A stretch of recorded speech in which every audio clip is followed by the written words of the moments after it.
Inside chapter 1 jQuery basics folder, I have here second file 2-show content.html file.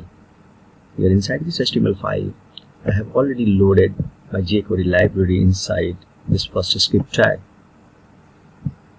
Then here inside second script tag, I have already called the document.ready function with callback anonymous function. Here inside this callback function, I am going to select this div inside my body.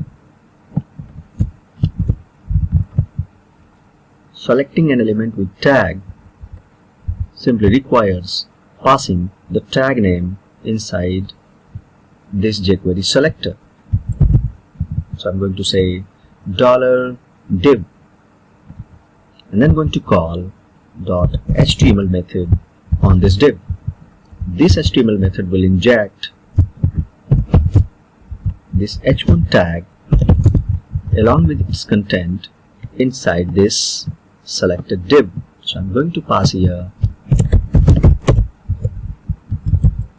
hello world.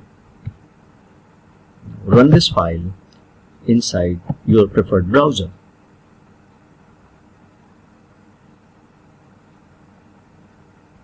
Look, inside div in the body I have here h1 tags output hello world.